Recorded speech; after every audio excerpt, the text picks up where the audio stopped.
Good evening, everyone, and welcome to Chapter 3 of our textbook, which is on vowel and consonant sounds. And as it says there in the introduction, and I'll share this with you now, words in English may not always sound the way that they are written. I'm sure you're familiar with this tendency, how the way a word is written in English doesn't always necessarily mean that it's pronounced the same way. Some examples are the words there, and also THEY apostrophe RE. That's also pronounced there. Different spelling, but has the same pronunciation. Conversely, you may have two words in English that have the same spelling, but are actually pronounced differently.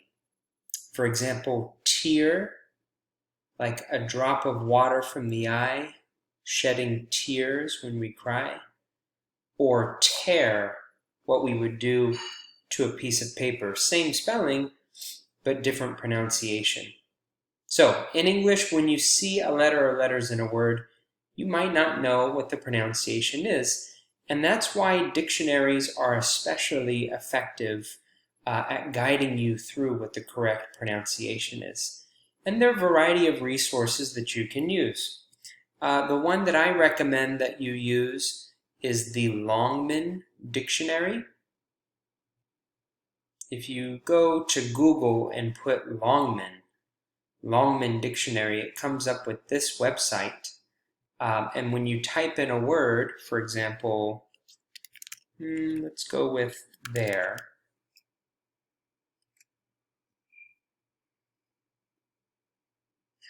It will give you what we call the IPA, or International Phonetic Alphabet, the symbol that represents the pronunciation of that word.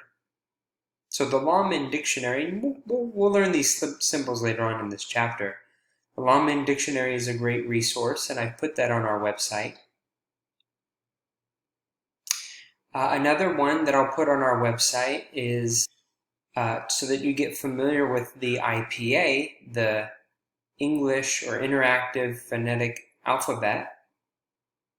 You have a chart here that gives you all of the sounds of vowels and of consonants. One more that you might want to use is just Google. If you type a word into Google, let's say there, for example,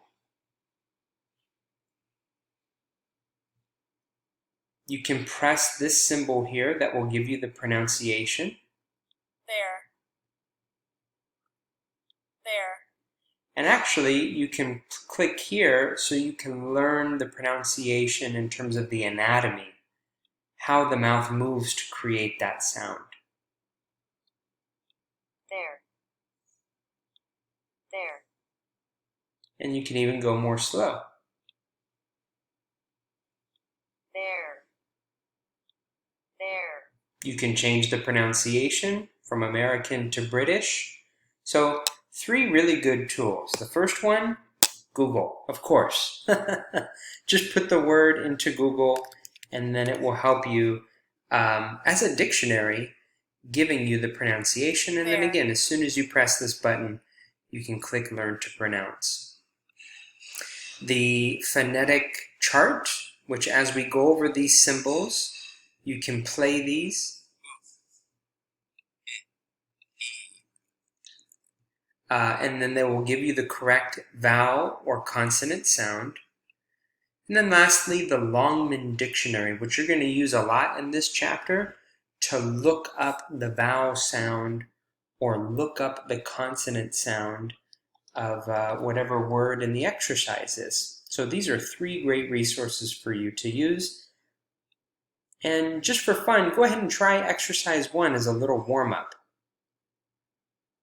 Read the pairs of words aloud. Is each word pronounced the same?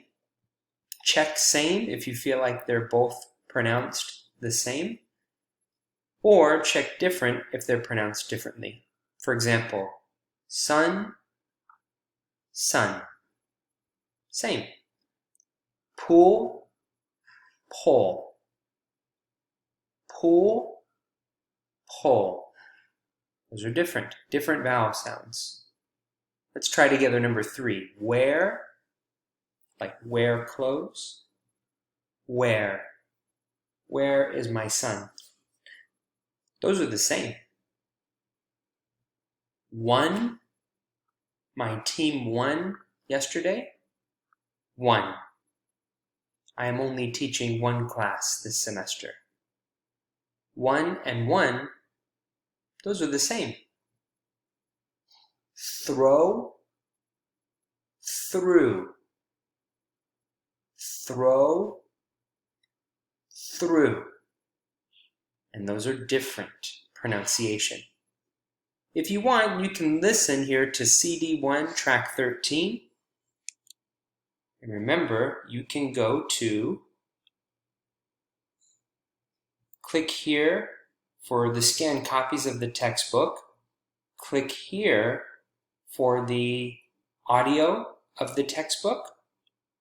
That will take you to this website. And that was CD1, track 13. And you can play on your computer the pronunciation. Chapter 3, Exercise 1B, page 14. 1. Sun, sun. Just to give you an idea of what the pronunciation is like. So that's our introduction to Chapter 3, Vowel and Consonant Sounds. Click next below to continue throughout this chapter.